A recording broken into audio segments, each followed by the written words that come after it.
বিকাশ account থেকে যে loan দিচ্ছে এটা আপনারা অনেকেই বিশ্বাস করতে পারতেছেন না। সো আজকে আপনাদেরকে প্র্যাকটিক্যাল দেখাবো বিকাশ অ্যাকাউন্টে আসলেই কি লোন দেয় কিনা, আপনারা দেখলে অবাক হয়ে যাবেন।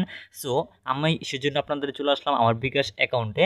আপনাদের যাদের বিকাশ অ্যাকাউন্ট রয়েছে তাদের মোবাইলে অ্যাপস কানেক্ট করলে অ্যাপসের ভিতরে আসলে আপনারা ঠিক এরকম একটা ইন্টারফেস দেখতে পাবেন। সো প্রত্যেকটা অ্যাপসের ভিতরেই প্রত্যেকটা বিকাশ অ্যাকাউন্টের ভিতরেই মূলত এই লোন অপশনটা দেওয়া রয়েছে। আপনি জাস্ট এই লোন অপশনটার উপরে একটা ক্লিক করে দিবেন। এই অপশনে ক্লিক করলে আপনার অপশনে যদি এখানে লোন নিন অপশনটা থাকে তাহলে মূলত আপনি লোনটা খুব সহজেই নিতে পারবেন। সো এখানে লোন আপনি সর্বনিম্ন 500 টাকা থেকে 50,000 টাকা পর্যন্ত আপনি এই বিকাশ অ্যাকাউন্ট থেকে লোন নিতে পারবেন কোনো রকম কাগজপত্র ছাড়া। সো শুধুমাত্র আপনার যদি বিকাশ অ্যাকাউন্টে এই লোন ইন অপশনটা আসে তাহলে আপনি লোন নিতে পারবেন। সো লোন নেওয়ার জন্য আপনি এখানে আপনি দেখতে পাবেন আপনার লোন লিমিট, আপনি কত টাকা লোন নিতে পারবেন বা আপনার বিকাশ অ্যাকাউন্টে কত টাকা লোনের লিমিট রয়েছে, সর্বোচ্চ কত টাকা পর্যন্ত আপনি নিতে পারবেন সেটা এখানে লেখা থাকবে।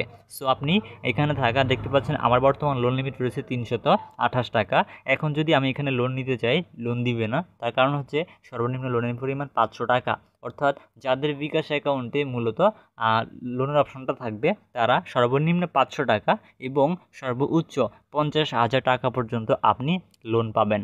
সো আমার এখানে অলরেডি 2টা লোন রয়েছে যার কারণে মূলত আমার এখানে এখন লোন দিচ্ছে না। সো লোন দিবে আবার যখন আমি কিস্তি পরিশোধ করব এরপরে। সো আপনি এই লোন নেওয়ার পর কীভাবে কিস্তি পরিশোধ করবেন সেটা আপনাদেরকে প্রথম আমি একটু বলে দিই। সো এর জন্য লোনের বিবরণী অপশনে ক্লিক করতে হবে। সো আমার এখানে দেখতে পাচ্ছেন চলমান লোন রয়েছে, 2টা লোন রয়েছে। বিস্তারিত আমি একটা লোন দেখাচ্ছি আপনাদেরকে। সো দেখতে পাচ্ছেন আমার এখানে একটি লোন রয়েছে। এই লোনটা আমি নিয়েছিলাম গত জুন মাসের 11 তারিখে। সো এখানে দেখতে পাচ্ছেন আমি লোন নিয়েছিলাম মূলত 1000 টাকা এবং এই 1000 টাকা নেওয়ার পরে মূলত আমার এই লোনের কিস্তি পরিশোধ করতে হয় প্রতি মাসে।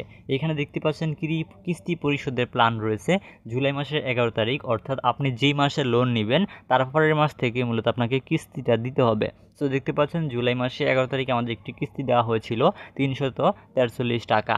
সো এরপরে এখন আমাদের 2টা কিস্তি রয়েছে রানিং।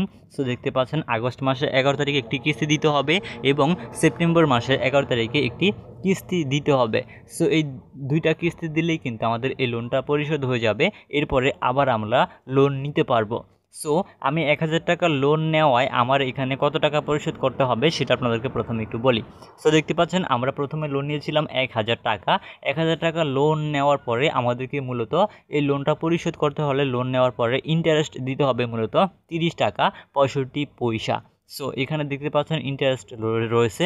সো আমাদের এই 1000 টাকা লোন পরিশোধ করতে হলে আমাদেরকে 1030 টাকা মূলত এখানে পে করতে হবে, অর্থাৎ 30 টাকা তাদেরকে লাভ দিতে হবে মূলত 3 মাসে।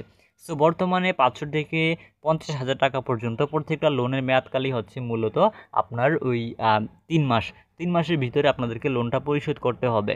সো আপনারা চাইলে লোন নিতে পারেন যাদের বিকাশ অ্যাকাউন্টে লোনের এই অপশনটা রয়েছে।